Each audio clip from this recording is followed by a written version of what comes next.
CM योगी का तगड़ा फरमान, paper रद्द करो, जितने भी इसमें शामिल हैं सबको गिरफ्तार करो। सोशल मीडिया पर वायरल हुआ योगी का बयान। 30 सेकंड का वीडियो देख अभ्यर्थी बजा रहे ताली।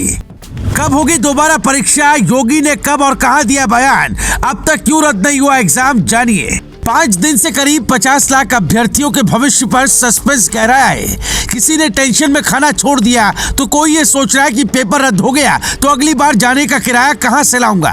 अभ्यर्थियों की पसीने की कमाई खाने वाले कई कोचिंग संचालक मनी मन खुश हो रहे हैं कि फिर से कमाने का मौका आ रहा है। लेकिन इन सबके बीच उन बच्चों की कोई नहीं सोच रहा जो इस परीक्षा को बिल्कुल भी रद्द नहीं होने देना चाहते, जिन्होंने मेहनत से पेपर किया और इस बार पास होने का उन्हें भरोसा नजर आ रहा है। उनके लिए ये पेपर सिर्फ एक परीक्षा नहीं बल्कि उनके परिवार वालों का सपना है, उनके भविष्य की नींव है, माँ बाप के बुढ़ापे का सहारा है, जिसे योगी सरकार को समझना होगा। शायद इसीलिए योगी उन बच्चों के बारे में सोचकर कोई डिसीजन नहीं ले पा रहे हैं। पर इन सब के बीच सीएम योगी का एक बयान वायरल हो रहा है, जिसके हवाले से ये दावा किया जा रहा है कि यूपी पुलिस की परीक्षा रद्द कर दी गई है और इसका ऐलान खुद योगी ने किया है। तो पहले आप भी वो बयान सुनिए, फिर इसकी हकीकत बताते हैं। हमने कहा पूरे पेपर को अभी निरस्त करो, पूरे गिरोह को गिरफ्तार कर लो, उन सभी बच्चों को सकुशल उनके घरों तक पहुंचाओ। 1 महीने के अंदर पारदर्शी तरीके से फिर से परीक्षा आयोजित करो। किसी भी बच्चे से कोई शुल्क अतिरिक्त नहीं लेंगे, उनके आने जाने की फ्री में व्यवस्था देंगे, या उन बच्चों का जो आई कार्ड होगा उत्तर प्रदेश परिवहन निगम की बसेज में फ्री में आने जाने की सुविधा उसके माध्यम से उन बच्चों को प्राप्त हो। वायरल वीडियो में सीएम योगी साफ कहते हुए सुने जा सकते हैं कि पेपर रद्द करो और जितने भी शामिल हैं सबको अरेस्ट करो, 1 महीने के भीतर दोबारा पेपर करवाओ। पर ये वीडियो अभी का नहीं बल्कि 2 साल पुराना है।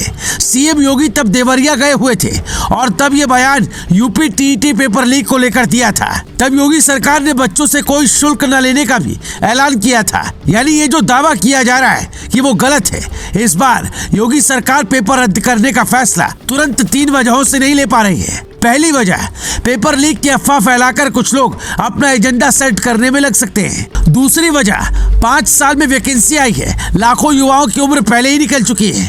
ईमानदार युवा लीक से ज्यादा पेपर रद्द होने से निराश होते हैं। तीसरी वजह, जिस कमेटी का गठन किया गया है वो अभी भी सोशल मीडिया पर वायरल पोस्ट को पुख्ता सबूत नहीं मान रही है। इसके पीछे की वजह अपनी रिपोर्ट में वो बता सकती है। हालांकि बेरोजगारी से निराश युवा ये बात भी कह रहे हैं कि बीजेपी सरकार नौकरी देना ही नहीं चाहती। पर सवाल यह है कि अगर नौकरी देनी ही नहीं होती तो 5 साल पेंडिंग पड़ी वैकेंसी क्यों निकाली जाती? यूपी की कानून व्यवस्था को मजबूत करने के लिए यूपी पुलिस को अभी हजारों जवानों की जरूरत है, जिसके लिए ये वैकेंसी काफी अहम है। पुलिस प्रशासन से लेकर सरकार तक यही चाहेगी कि जल्द से जल्द नियुक्तियां हो। इसीलिए इस बार फॉर्म भरे जाने के महीने भर में ही एग्जाम की तारीख आ गई, ताकि किसी भी तरह के पेपर लीक की आशंका न रहे। फेस रिकॉग्नाइजेशन से लेकर आधार कार्ड से चेहरा मिलान तक की ऐसी हाईटेक तकनीक की व्यवस्था की गई थी कि परिंदा भी पर न मार सके। लेकिन जहां परिंदा नहीं पहुंच पाता वहां भी कभी कभी बड़ा खेल हो जाता है। अगर 50 लाख अभ्यर्थियों में से कई लाख अभ्यर्थी ये कह रहे हैं कि पेपर लीक हुआ है तो सरकार को भी ये बात गौर से सुननी चाहिए। इसीलिए जांच कमेटी बैठाई गई है। पर जरा सोचिए, बिना जांच के अगर पेपर रद्द कर दिए जाते हैं तो अभी चल रहा छात्रों का धरना समाप्त हो जाएगा। सरकार के समर्थन में सब तालियां भी बजाने लगेंगे। लेकिन अगर जांच के बाद पेपर लीक वाली बात साबित नहीं हो पाती तो फिर उन छात्रों का क्या होगा जो ईमानदारी से सालों साल मेहनत करते हैं, परीक्षा की तारीख का इंतजार ऐसे करते हैं जैसे एक उम्र गुजर जाने के व्यक्ति शादी की तारीख का इंतजार करता है। उनके लिए सरकारी नौकरी दुल्हन ढूंढने से भी मुश्किल काम है।